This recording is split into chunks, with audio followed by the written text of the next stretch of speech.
ഇന്ന് നമ്മൾ ഡിസ്കസ് ചെയ്യാൻ പോകുന്നത് ജോർജ് എൽട്ടൺ മായോയുടെ കോൺട്രിബ്യൂഷനാണ്. സയൻറ്റിഫിക് മാനേജ്മെൻറ്റിലോട്ടുള്ള കോൺട്രിബ്യൂഷൻ എന്തൊക്കെയാണെന്നാണ് നോക്കുന്നത്. അപ്പോൾ ഇങ്ങനെ എന്താണ്, കുറേ എക്സ്പെരിമെൻറ്റ്സ് ചെയ്തിട്ട് അതിന് കുറേ കൺക്ലൂഷൻസ് ഉണ്ടാക്കി വെച്ചിട്ടുള്ളതാണ്. ഒരു തിയറി എന്ന് പറഞ്ഞാൽ ഒരു എക്സ്പെരിമെൻറ്റിൻ്റെ ബേസിലാണ് അങ്ങേരുടെ കണ്ടുപിടുത്തങ്ങളൊക്കെ ഉള്ളത്.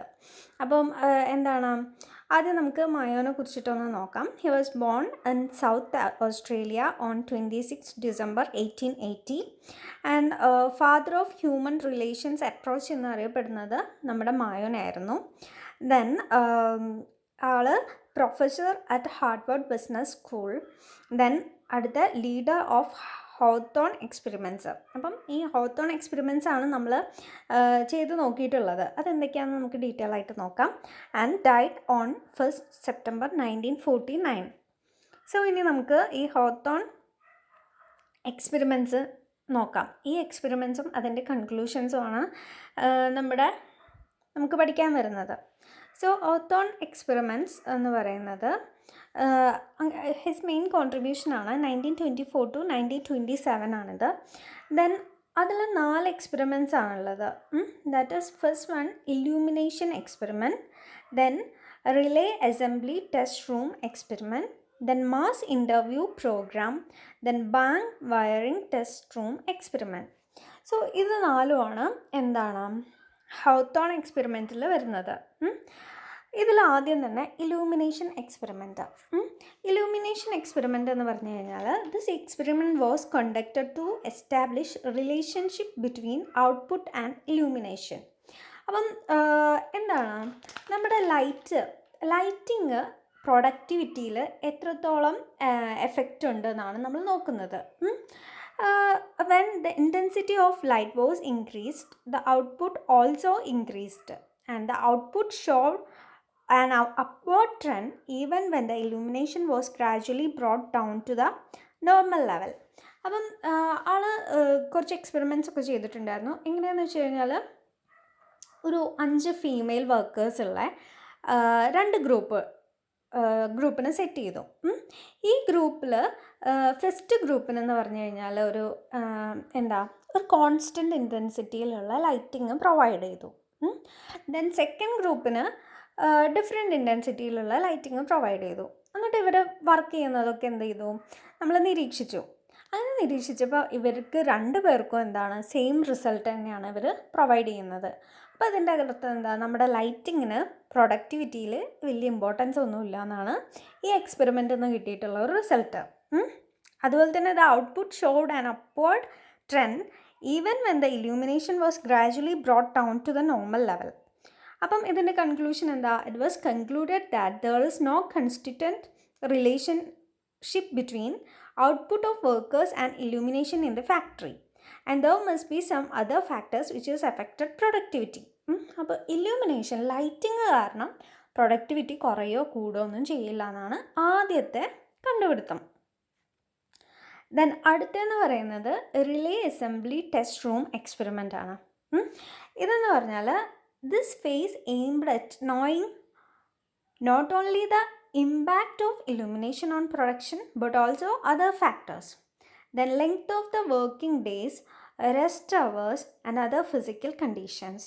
In this experiment, small homogeneous work groups of 6 girls was constituted. Then these girls were friendly to each other and were asked to work in very informal atmosphere under the supervision of our researchers. Then productivity and morale increased considerably during the period of experiment, and the productivity went on increasing and stabilized at a high level even when all important improvements were taken away and pre-test conditions were reintroduced. അപ്പം ഇതെന്താണെന്ന് വെച്ച് കഴിഞ്ഞാൽ നമ്മൾ പറഞ്ഞു 2 group എടുത്തു എന്ന് പറഞ്ഞു. അതിൽ 6 മെമ്പേഴ്സ് ഉള്ള ഗ്രൂപ്പ് എടുത്തു. അങ്ങനെ എന്ത് ചെയ്തു, ഇതൊരു 5 ഇയർ ഡ്യൂറേഷനിൽ കണ്ടക്ട് ചെയ്തിട്ടുള്ള എക്സ്പെരിമെൻ്റ് ആണ്. ഇതിൽ വുമൺ വർക്കേഴ്സിനെ ചൂസ് ചെയ്തു. എന്നിട്ട് അവരെ സെപ്പറേറ്റ് റൂമിൽ പ്ലേസ് ചെയ്തു. അത് കഴിഞ്ഞിട്ട് നമ്മൾ അവരുടെ വർക്കിംഗ് ഒക്കെ നമ്മൾ നോക്കുകയാണ്. അങ്ങനെ 2 വർഷം കൊണ്ട് അവരുടെ വർക്കിംഗ് കണ്ടീഷൻ ഗ്രാജ്വലി ചേഞ്ച് ആയി വന്നു. അതായത് ഇമ്പ്രൂവ്മെൻ്റ് ആയി വന്നു. അപ്പോൾ എന്താണ്, നമ്മുടെ മാനേജ്മെൻറ്റ് അവർക്ക് ഇൻസെൻറ്റീവ് സ്കീംസ് കൊടുത്തു, അതുപോലെ തന്നെ ബോണസുകൾ കൊടുത്തു, ആൻഡ് ബ്രേക്കിംഗ് അവേഴ്സൊക്കെ കൂട്ടി, അതുപോലെ തന്നെ വർക്കിംഗ് അവേഴ്സ് കുറച്ചു. അങ്ങനെ കുറേ നല്ല കാര്യങ്ങളൊക്കെ ചെയ്തു കൊടുത്തു. Number of working hours per week decrease ചെയ്തു. അങ്ങനെ ചെയ്തു നോക്കിയപ്പം അവരുടെ പ്രൊഡക്ടിവിറ്റി എന്താണ്, ഒരു 30% ചേഞ്ച് ഉണ്ടായി എന്നാണ് പറയുന്നത്. അതായത് പ്രൊഡക്ടിവിറ്റി 30% ഇൻക്രീസ് ചെയ്തു. അപ്പോൾ ഇവരെന്ത് ചെയ്തു, ഈ സ്കീംസൊക്കെ വിഡ്രോ ചെയ്തു. പക്ഷേ അപ്പോഴും എന്താണ്, നമ്മുടെ പ്രൊഡക്ടിവിറ്റി കൂടുക തന്നെയാണ് ചെയ്തത്. അപ്പോൾ ഇതിൽ എന്ത് കൺക്ലൂഷനിലോട്ടാണ് എത്തുന്നത്? The researchers concluded that psychological factors such as feeling of being important, recognition, attention and participation held the key for higher productivity. അതായത് ഇവർ വെറും ബോണസിന് വേണ്ടിയിട്ട് മാത്രമല്ല വർക്ക് ചെയ്യുന്നതെന്നുള്ള ഒരു കൺക്ലൂഷനിൽ എത്തി. ദെൻ അടുത്തെന്ന് പറയുന്നത് മാസ് ഇൻ്റർവ്യൂ പ്രോഗ്രാമാണ്. And the researchers interviewed a large number of workers with regard to their opinion on working condition and supervision. And initially, a direct approach was used whereby interviewers asked questions considered important by managers and researchers. Later, this approach was replaced by an indirect technique, that is where the interviewer simply listened to what the worker had to say. അപ്പം ഇതിലെന്തായിരുന്നു, ഈ ഒരു എക്സ്പെരിമെൻറ്റിൻ്റെ main objective എന്ന് പറയുന്നത് നമ്മുടെ വർക്കേഴ്സിൻ്റെ attitude അറിയാൻ വേണ്ടിയിട്ടായിരുന്നു. അപ്പോൾ അതിന് വേണ്ടിയിട്ട് എന്താണ്, വർക്കേഴ്സും സൂപ്പർവൈസേഴ്സും ഒക്കെ ഉള്ള ഒരു മാസീവ് ഇൻ്റർവ്യൂ കണ്ടക്ട് ചെയ്യുകയാണ് ചെയ്തത്. ഈ ഇൻ്റർവ്യൂവിൻ്റെ അകത്ത് അവർ കുറേ ടോപ്പിക്കുകളെ കുറിച്ചിട്ട് ഡിസ്കസ് ചെയ്തു. എന്തിനെ കുറിച്ചിട്ടൊക്കെയാണ്, അതായത് absence, break time, freedom, working environment, ഇങ്ങനെയുള്ള കാര്യങ്ങളൊക്കെ ഇവർ ഡിസ്കസ് ചെയ്തു. എന്നിട്ട് ഇവർ പറയുന്നത് എന്താണെന്ന് നമ്മുടെ റിസർച്ചേഴ്സ് അനലൈസ് ചെയ്തിട്ട് എന്താണ്, ഇവരുടെ റിപ്ലൈസൊക്കെ അനലൈസ് ചെയ്തിട്ട് അവർ മനസ്സിലാക്കിയത് എന്തായിരുന്നു, ഇൻഡിവിജ്വൽ വർക്കിംഗ് ബിഹേവിയർ ഒരു ഗ്രൂപ്പ് ബിഹേവിയറിനെ മോസ്റ്റ്ലി ഇൻഫ്ലുവൻസ് ചെയ്യുന്നതാണ് ഇവർ മനസ്സിലാക്കിയിട്ടുള്ളത്. The findings confirmed that the importance of social factors at work in total work environment. അപ്പം ഇതാണ് കൺക്ലൂഷൻ വരുന്നത്. ദെൻ അടുത്തെന്ന് പറയുന്നത് ഒരു bank wiring test room experiment ആണ്. ഇതാണ് ലാസ്റ്റ് എക്സ്പെരിമെൻ്റ് ചെയ്തത്. And the experiment was conducted to study a group of workers under conditions which were as close as possible to normal. And this group comprised of 14 workers. After the experiment, the production records of this group were compared with their earlier production records. Then it was observed that the group evolved its own production norms for each individual worker, which was made lower than those set by management. Because of this, workers would produce only that much and thereby defeating the incentive system. And those workers who tried to produce more than the group norms were isolated, harassed or punished by the group.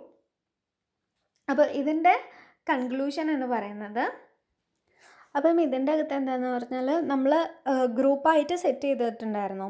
ഗ്രൂപ്പായിട്ട് set ചെയ്യുന്ന സമയത്ത് payment group ബേസിസിലായിരിക്കും.